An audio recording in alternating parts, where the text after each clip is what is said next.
Bonjour, bienvenue dans la série sur l'électrodynamique classique. Donc nous allons parler des écrans magnétiques. Alors, soit un corps de perméabilité mu, plongé dans une région d'espace initialement vide et baigné d'une induction magnétique B0 égale mu H0. Mu 0 dans le vide. Les lignes d'inductance magnétique de la région vont alors être modifiées. Alors, en vertu des remarques que nous avons faites sur les milieux de perméabilité très élevés, on s'attend à ce que les lignes de champ soient normales à la surface du corps. Alors, si on poursuit l'analogie avec les conducteurs, si le corps est creux, on s'attend à ce que le champ de la cavité, dans la cavité soit plus faible que le champ extérieur et s'annule à la limite mu tend vers l'infini. Cette annulation est due à l'écran magnétique constitué par la couche sphérique. Ce phénomène présente une importance pratique considérable car beaucoup d'expériences ou de dispositifs électroniques sensibles exigent pour bien fonctionner d'être placés dans des régions préservées au maximum des effets des champs extérieurs. Donc on a une sphère comme ceci, rayon A intérieur, rayon B extérieur, et un champ qu'on ne dessine pas complètement parce qu'on s'attend de toute façon à ce qu'il soit modifié. Donc un champ B0. Il soit modifié, nous enverrons de la sphère.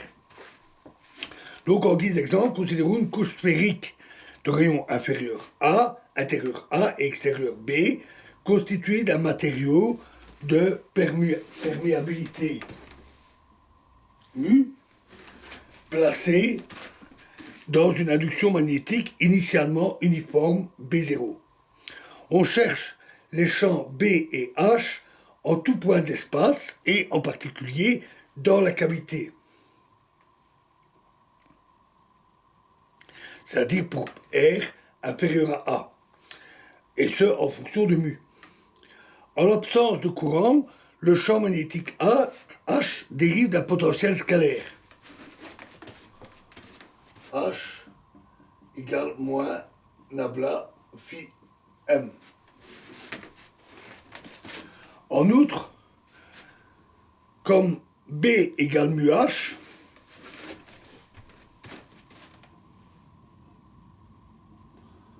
et mu 0 en dehors du matériau, alors nabla B égale 0 implique nabla H égale 0.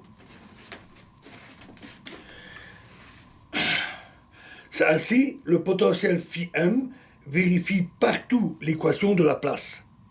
Le problème se réduit donc à trouver pour chaque région, extérieur, intérieur et la coque sphérique, les solutions de cette équation qui satisfont aux conditions aux limites en R égale A et R égale B.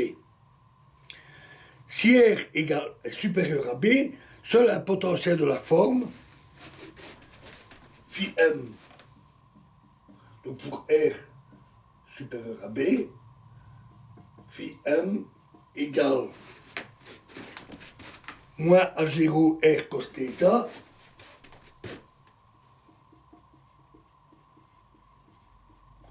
plus somme de L égale 0 jusqu'à l'infini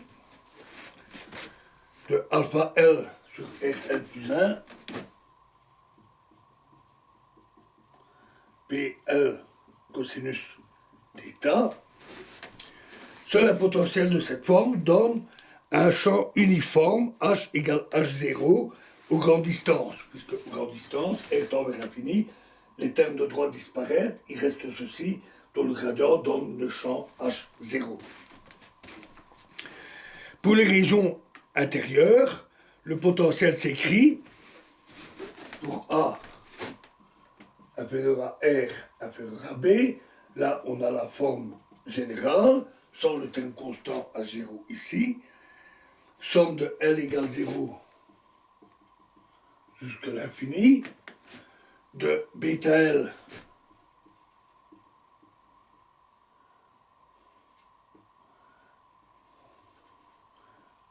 bêta L R exposant L, plus gamma L R 1 sur R exposant L plus 1,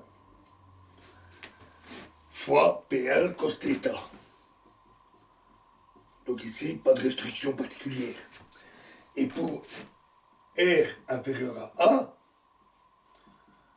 phi m égale somme de L égale 0 jusqu'à l'infini, de delta L R exposant L, PL cosinus θ. Donc ici, on n'a pas le terme en 1 sur RL plus 1, puisque pour R égale 0, le champ doit rester fini. Et le but consiste ensuite à utiliser les conditions aux limites pour trouver les valeurs de alpha L, bêta L, gamma L et delta L. Et ça, c'est ce que nous verrons dans la prochaine vidéo. Je vous remercie.